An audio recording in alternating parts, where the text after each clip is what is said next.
Ok, hola a todos. Entonces vamos a empezar una nueva clase. Em, Esta clase trata sobre la segunda parte del diseño de las bases de datos. La idea es que entonces ustedes ya pueden modelar con los diagramas de entidad-relación y lo que vamos a tratar de hacer ahora son un poco de técnicas y herramientas para poder ver qué es un buen esquema. Entonces, todas esas técnicas están basadas en una cosa que vamos a llamar dependencias funcionales. Y las dependencias funcionales son restricciones de integridad, son las mismas, es un caso más general de las llaves y se parecen también a las llaves foráneas, en el sentido en que lo que hacen es que restringen las instancias que podemos tener en nuestro esquema. Entonces, tal como cuando nosotros queríamos decir que no pueden haber dos filas que tengan el mismo root, o que si un número de alumnos está en esta tabla de curso, entonces ese número de alumnos tiene que estar en la tabla de alumnos. Las dependencias funcionales generalizan lo que son las llaves. Em, entonces, ¿cómo nos van a ayudar un poco a especificar lo que queremos? Nos van a tratar de hacer una metodología que nosotros vamos a usar para tratar de salirnos de problemas. Entonces, vamos a ir primero a la definición y después les voy a ir explicando cuáles son esos problemas. Entonces, la dependencia funcional es súper simple. Todo esto pasa dentro de una tabla y lo que voy a decir es que hay una cantidad de atributos X, un conjunto, y ese X determina a una cantidad Y de atributos. Entonces, todos estos atributos de acá determinan a los de allá. Entonces, si yo sé esto, yo también sé esto. Esto es como el root, ¿cierto? El root es una dependencia en particular. Estoy diciendo, bueno, si yo sé el root, entonces es el nombre. El root determina el nombre. Pero también puede ser que, por ejemplo, si yo sé el título y el año de la película, entonces yo también sé el director. O si yo, por ejemplo, sé el nombre de la ciudad y la región, entonces voy a saber todos los datos de esa ciudad, de dónde está. Entonces voy a saber el número de habitantes, quiénes son los intendentes, las coordenadas geográficas, etcétera. Entonces, lo importante es que una dependencia funcional no necesariamente es una llave, sino que lo generaliza. Entonces, esto que está acá no necesariamente podría ser la llave. Yo simplemente estoy diciendo, bueno, mira, dentro de esta tabla, estos dos atributos que están acá determinan todo el resto de los atributos que están aquí. Entonces, esto es un poquito de definición, ¿cierto? Yo voy a decir que la dependencia es válida en una relación R, si es que, aquí estoy diciendo lo mismo, pero en álgebra relacional, ¿cierto? Si yo tomo los atributos X de una tupla y son iguales a los atributos X de otra tupla, entonces la parte Y también tiene que ser igual, que esto que está acá. Si es que X es igual en dos tuplas, Y tiene que ser igual en dos tuplas. Entonces veamos algunos ejemplos, como qué dependencia agregaríamos acá. Ustedes pueden pensar un segundo. En realidad le pueden poner pause también. Si quieren, pónganle pause y así no hacemos que el video sea tan largo.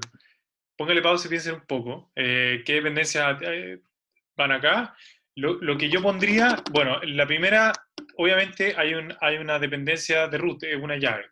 El root tiene que determinar todo el resto de la tabla. Entonces, la dependencia aquí sería root, determina nombre, apellido paterno y apellido materno. En el caso del festival, si uno piensa en un festival de música, uno podría pensar de que el nombre determina la ciudad, no necesariamente el año, pero si uno tiene entonces, no sé, Lollapalooza Santiago, yo no necesariamente voy a saber el año, pero sí voy a saber la ciudad que es en Santiago. Entonces, en este caso es una dependencia que no es una llave. Supongo que no sé cuál va a ser la llave en esta tabla, pero definitivamente si yo sé el nombre, yo podría saber la ciudad. Y acá con respecto a los festivales, bueno, esto es como un ticket que alguien compró una entrada. Entonces, si independiente del root, ¿cierto? Si yo sé el nombre, el año, la ciudad y la categoría, yo definitivamente puedo saber cuál es el precio, independientemente de quién lo haya comprado. Entonces, de nuevo, esto que está acá, el nombre, el año, la ciudad y la categoría, no es una llave de esta tabla, pero si yo sé estas cuatro cosas, yo seguro que es el precio. Después vamos a ver que estas dos tablas son tablas que no están bien hechas, precisamente porque tienen dependencias funcionales que no son llaves, pero eso viene para 20, 30 minutos más. Entonces, en este caso, claro, estas podrían ser las llaves. Y si se dan cuenta, entonces las llaves, lo que está subrayado ahora, era distinto de las dependencias que teníamos. Ya, vamos con otro ejemplo que nos va a servir para después. Entonces tenemos la tabla de programación, que es esta tabla donde se muestran todas las películas que hay en un cine, pero además tenemos información del cine. Entonces está el teléfono del cine, la dirección del cine, los horarios de la película y cuánto vale. Entonces ustedes al tiro pueden empezar como a vislumbrar de que esta tabla está rara porque está mezclando mucha información. Entonces, bueno, si yo sé el cine, yo sé el teléfono y la dirección. Esta dependencia funcional de alguna manera me está diciendo que este es como el pedacito de información que tiene la tabla, que tiene que ver con el cine, el teléfono y la dirección. Entonces, en todas las tuplas de la tabla de programación, si es que yo sé el cine, si yo tengo dos tuplas que tienen el mismo cine, entonces van a tener el mismo teléfono en la misma dirección, independientemente que sean otras películas. Y luego, por otro lado, si yo sé el cine, yo sé la película y yo sé el horario, yo probablemente también sé el precio. Entonces, como es otro pedacito de información. Entonces, esas son dependencias funcionales. ¿Cuál va a ser la llave acá? Ahí habría que pensar, pero probablemente debería ser cine, película y horario, ¿cierto? No, no, si esta es la tabla que tiene la programación en los cines, yo no esperaría que hubieran dos tuplas con el mismo cine, la misma película y el mismo horario, no tiene mucho sentido. Eh, entonces, ¿qué es lo que, para ir formalizando un poco esta idea de cuándo una dependencia es buena y cuándo una dependencia es mala? Entonces, vamos a ver un ejemplo que nos va a servir para ir mostrando cómo estas dependencias nos muestran, valga la redundancia, que hay anomalías. Entonces hay una tabla DJE, es depto jefe empleado, que tiene el departamento de una compañía, el jefe de esa unidad, o de ese departamento, y empleado. Y después hay otra tabla donde está el empleado y está en su salario. Entonces hay una dependencia funcional que me dice, si yo conozco el departamento, yo sé el jefe. Eso de alguna manera me está diciendo que hay un solo jefe por departamento. Entonces, el departamento de uno, el jefe es Pérez. Por lo tanto, si hay dos tuplas que tienen el mismo valor de departamento, si hay dos tuplas de D1, el jefe tiene que ser Pérez en las dos. Eso es lo que me está diciendo la primera dependencia funcional. La segunda dependencia me está diciendo que el empleado ya de esta cuestión, yo no debería tener de esta tabla que está acá, de ES. Esta segunda me está diciendo que el empleado llave de ES. Yo no debería tener dos tuplas en la tabla ES que tengan el mismo empleado y distintos salarios. Sería extraño. Si la idea es, este empleado tiene este salario, más abajo, si está el mismo empleado, debería tener el mismo salario o simplemente no deberían haber dos tuplas iguales. Ya, entonces, problema. Y a este problema se le llama una anomalía de inserción. Entonces, lo primero que puede pasar a todo esto, lo que voy a hacer ahora es que les voy a contar un poco ciertos problemas que tiene este esquema. Y estos problemas se van a dar por esta dependencia funcional. Esta dependencia funcional es una mala dependencia. Entonces, si es que una compañía contrata a un empleado, pero no lo asigna a un departamento, claramente no lo podemos almacenar en la tabla de departamentos y empleados. Eso entonces es una anomalía de inserción, porque del esquema yo no necesariamente veía antes de que habían empleados que no iban a estar en la tabla de departamento, pero eso va a pasar. Pero hay anomalías que son mucho peores. Entonces, vamos a volver. Entonces, imaginemos entonces que el empleado Vargas abandona la empresa, ¿ya? En esta tabla, si se fijan, lo usual, ¿cierto? Se va el empleado Vargas, tenemos que sacarlo de la tabla de departamento. El Vargas ya no es un empleado. Entonces, en la tabla ES, sacar a Vargas es fácil, simplemente olvidamos el hecho de que gana 800. Pero en la tabla de JE, si nosotros sacamos al empleado Vargas, vamos a tener un problema porque también se nos va a ir la información de que Correa es el jefe del departamento 2. No podemos borrar esta tupla. Entonces vamos a tener que entrar a picar, vamos a tener que empezar a poner un nulo acá, vamos a tener que empezar a hacer cosas extrañas. Ya vamos a ver, de hecho, en otro video por qué los nulos no son tan buena herramienta. Pero claramente no podemos dejar esa tupla si Vargas no es empleado. Y eso es una anomalía. Y la anomalía ocurre por esta dependencia funcional. Esta dependencia funcional lo que me está diciendo es que esta tabla mezcla dos cosas. Peras con manzana, por hacerlo clásico. Entonces, una cosa está mezclando la información de quién es el jefe del departamento Y otra cosa es la información de qué empleados trabajan en el departamento. Y la tabla de JE tiene las dos cosas. Por lo tanto, se van a empezar a generar estas anomalías. Entonces, esta anomalía de eliminación. Cuando nosotros tenemos estas tablas raras que mezclan información de dos lados distintos, también uno empieza a ver duplicados de información. Lo mismo, ¿cierto? Si el depto de uno tiene 400.000 empleados, en esas 400.000 tuplas va a volver a estar la información de que Pérez es el jefe del departamento 1. No necesitamos en esas 400.000 tuplas, eso es bastante espacio. Lo ideal sería tener otra tabla que me dijera, bueno, Pérez es el jefe del departamento 1, y después en otra tabla tener los 400.000 empleados de ese departamento. No necesitamos esa información ahí mismo en la misma tupla.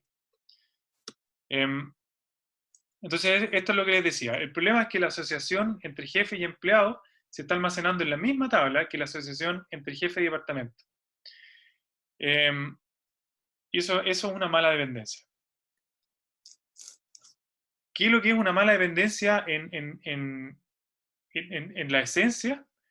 Si yo tengo una dependencia que me dice, mira, el atributo departamento determina el atributo de jefe, pero sin embargo el atributo de departamento no es llave, eso nos va a generar un problema. Lo que nosotros obviamente esperamos es que la llave determine todo el resto de la tupla, eso está bien, pero si yo tengo que un pedacito de la tabla determina otro pedazo, vamos a empezar a tener estos problemas de anomalía, y ese es el tipo de situaciones que queremos evitar.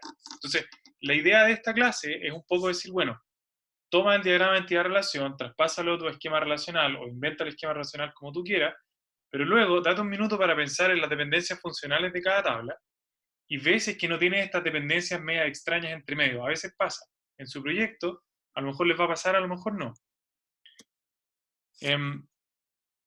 Más ejemplos, simplemente para volver a remarcar esta idea de anomalía. Entonces, aquí tenemos una tabla de personas que tienen room, teléfono y ciudad, pero vamos a suponer que estas personas pueden tener más de un teléfono, no necesariamente tienen que tener un puro teléfono. Entonces, el root o el run obviamente determina el nombre de la persona y la ciudad de la persona, pero el run no determina el teléfono, porque una persona puede tener más de un teléfono. Entonces, esto es válido.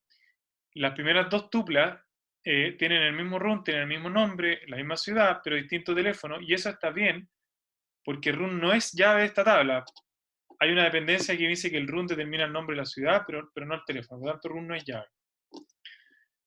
Entonces es lo mismo, ¿qué tipo de anomalías pueden haber? Entonces, anomalía de redundancia, ¿cierto?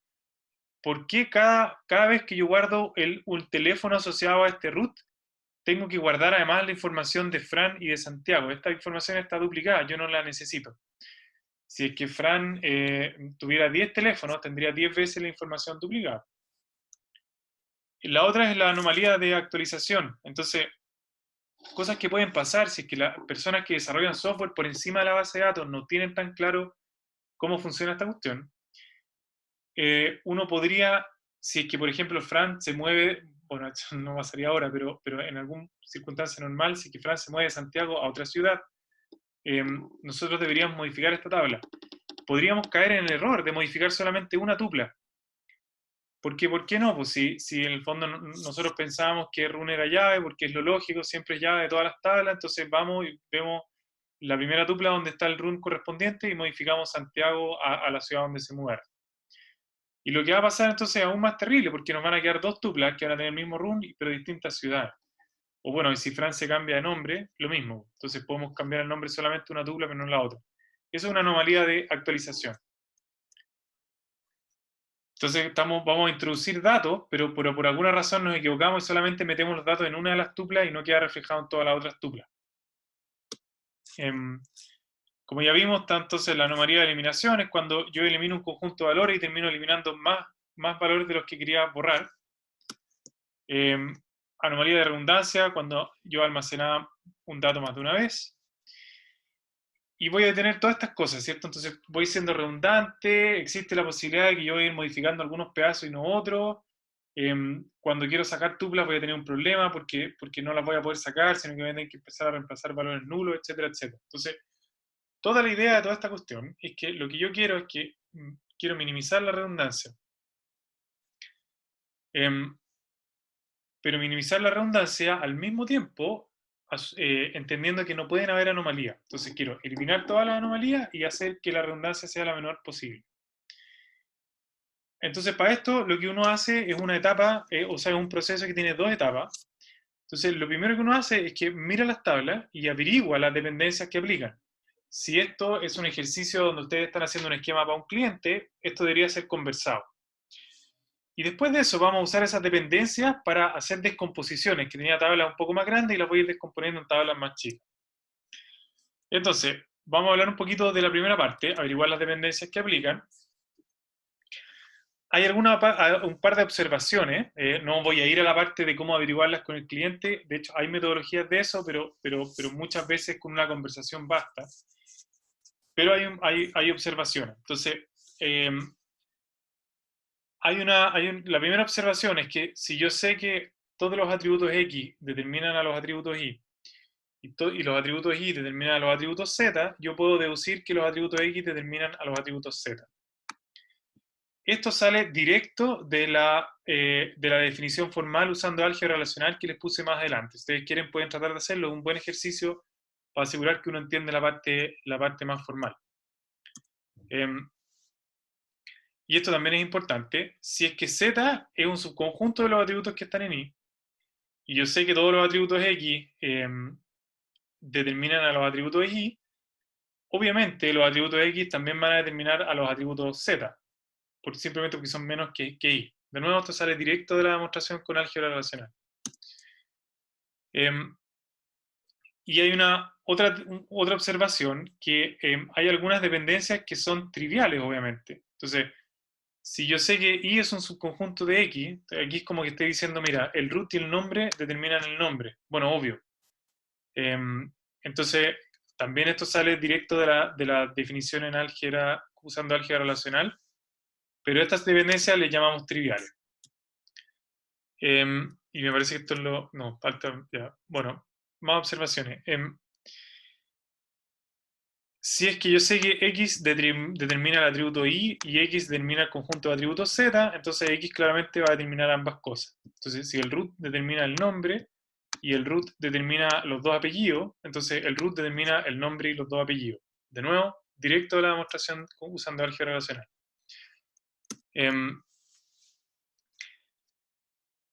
Cuando yo tengo esta dependencia X determina Y, si es que Y contiene todos los atributos, en el fondo si es que X más Y es la tabla entera, si es que Y contiene todos los atributos que no están en X, nosotros vamos a decir que los atributos X son candidatos a llave, podrían ser una llave de la tabla.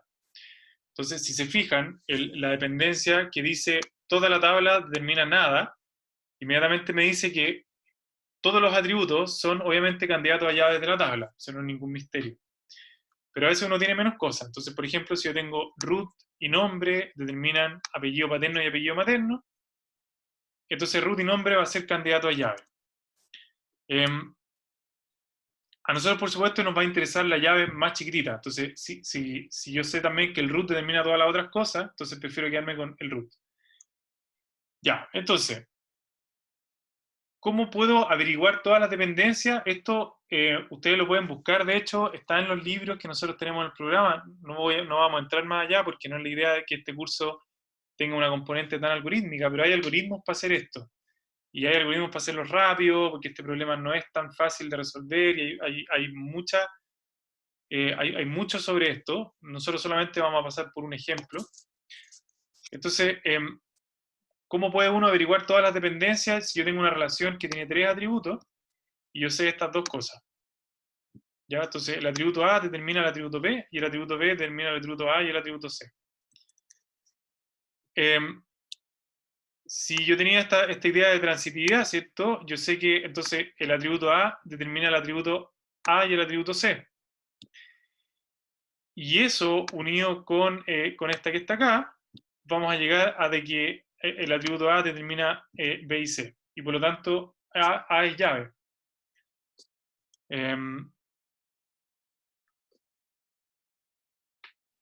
Supongo que esto podría hacerlo en la pizarra.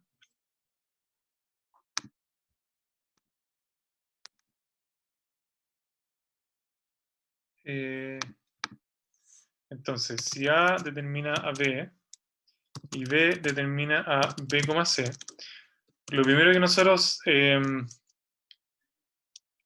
esta es la observación 1, vamos a decir que entonces que A determina a, perdón, B determina a, C. Entonces vamos a decir que A determina a, C.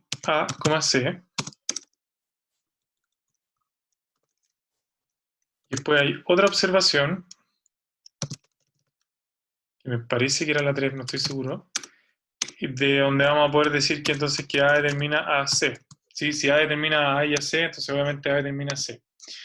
Y ahora juntamos eso más esta que está acá,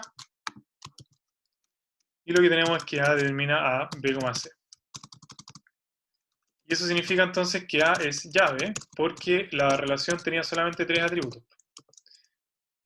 Siempre que yo tenga estas dependencias funcionales donde esté toda la tabla entera metida, significa que inmediatamente el lado izquierdo es una llave candidata. En este caso, obviamente va a ser una llave porque no puedo tener menos que eso.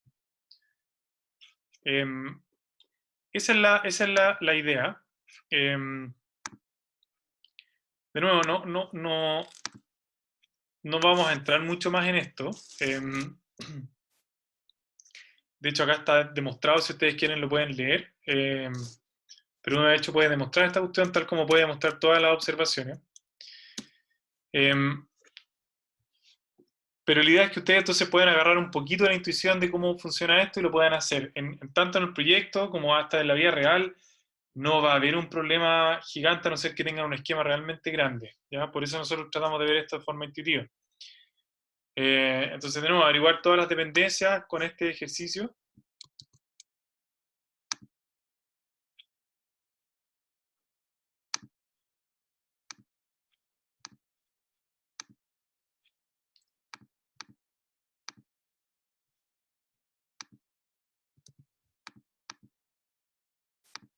Voy a borrar esto. Bien.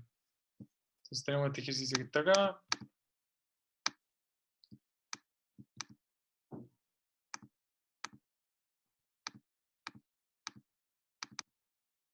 Ahí sí, perdón.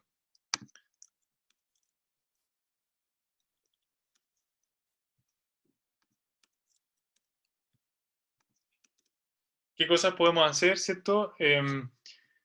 Si nosotros sabemos que alumno determina carrera, y la carrera y el ramo determina la sala, entonces nosotros, por ejemplo, podemos saber que alumno, ramo,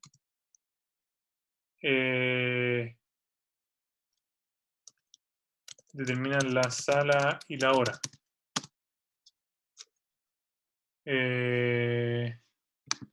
Y de hecho también la carrera.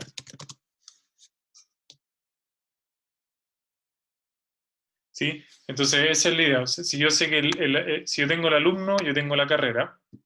Si yo además tengo el ramo, entonces también tengo la sala y también tengo la hora por tener el ramo. Entonces esta es como la dependencia final a la cual nosotros llegamos. Ustedes pueden tratar de ver esto un poquito más de a poco usando las observaciones. Y nuevamente llegamos encontramos una dependencia que era una llave.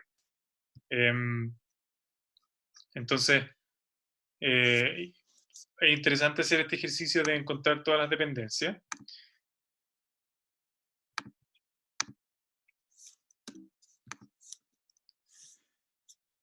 Entonces, una vez que tenemos todas las dependencias que aplican, todas es un decir, pero finalmente estamos tratando de llegar a las dependencias que tienen más información, vamos a descomponer las tablas en tablas más pequeñas.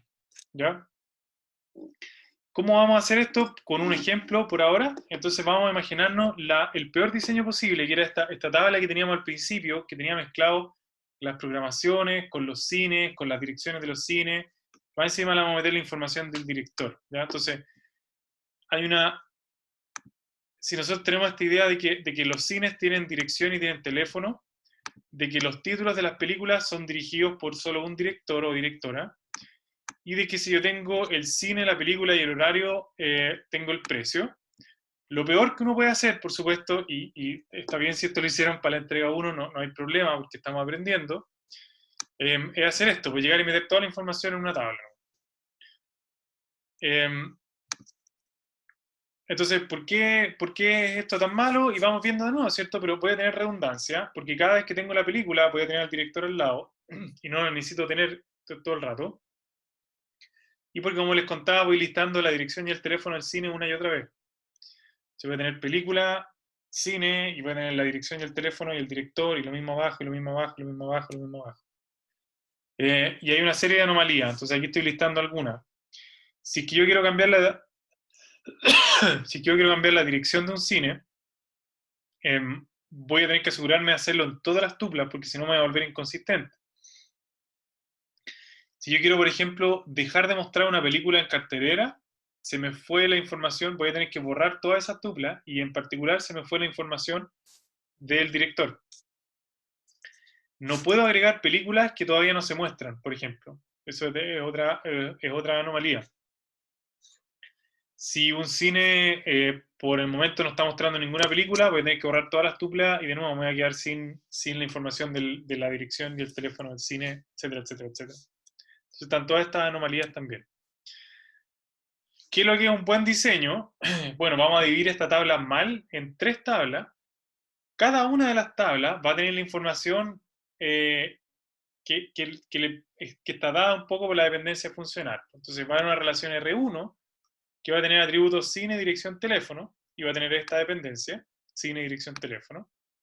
Va a haber un atributo 2 que va a tener cine, película, horario y precio, con la dependencia del precio. Y otra que simplemente va a ser película y director, donde la película determina el director. Si se fijan, con esta descomposición no solo logramos eliminar las anomalías y las redundancias, lo más interesante de todo esto es que ahora cada una de estas dependencias funcionales me está señalando una llave en la tabla. Ahora esto me dice que cine es la llave de la relación R1, porque aquí están todos los atributos, que cine, película, horario es la llave de la relación precio y que película es la llave de director. Entonces, no solo elimino todas las anomalías, sino que además todas estas dependencias se me transforman en llaves para las otras tablas. Lo otro interesante, lo último, es que yo no estoy perdiendo información, porque ustedes pueden verificar esto.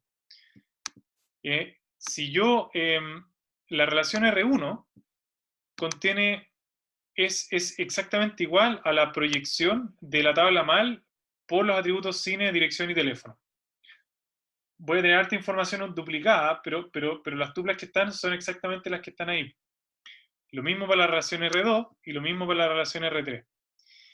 Ahora, si yo tomo estas 3 relaciones y le hago el join de nuevo, lo que yo voy a obtener, el join natural, lo que yo voy a obtener finalmente es la tabla mal. No estoy perdiendo absolutamente nada de la información que tenía, pero gané eliminar las anomalías, minimizar la redundancia y que ahora cada tabla tiene su llave. Entonces ese es como el mejor de los mundos y eso es lo que queremos hacer. Voy a cortar ahora el video para hacer otro, para no tener tantos problemas, pero lo que vamos a ver entonces a continuación es una descripción de cómo se ve el mundo cuando todo funciona bien en cuanto al esquema.